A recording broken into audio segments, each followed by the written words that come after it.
様、おはようございます。特急スーパービーム乗り場3号伊豆急下田行きです。この列車の担当車掌は東京車掌区の吉瀬です。途中伊東まで乗務いたします。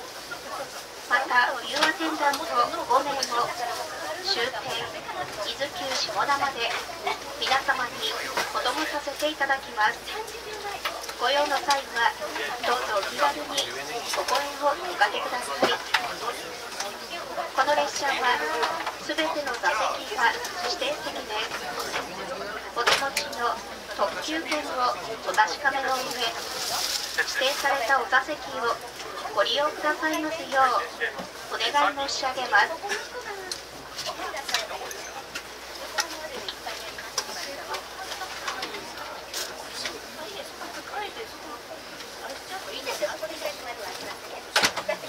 途中止まりませんと到着予定時刻をご案内いたします。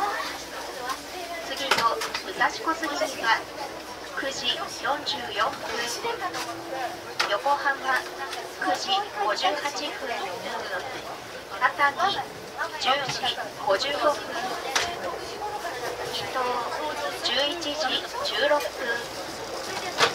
伊豆高原11時33分、伊豆熱川11時43分、伊豆稲取11時52分、河津12時1分、終点伊豆急下田には12時12分の到着予定です。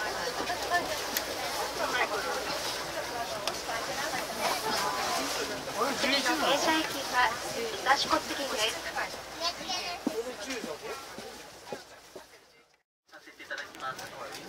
ホットコーヒー、冷たお茶、ジュース類、お菓子、おつまみ、アルコール品、どうぞご利用くださいませ。車内販売の詳細につきましては、お座席前にございますメニュー表も合わせましてご覧くださいませ。なお本日、ワゴン販売1レールの乗務でございます。一部の車両、車内販売がお伺いするのにお時間がかかる場合がございます。よろしければ5号車、売店もございますので、合わせましてご利用くださいませ。本日はご利用いただきましてありがとうございます。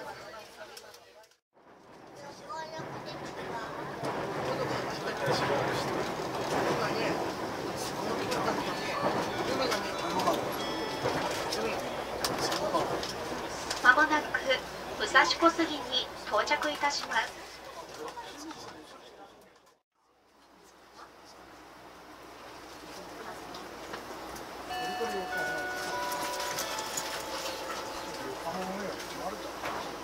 まもなく横浜に到着いたします。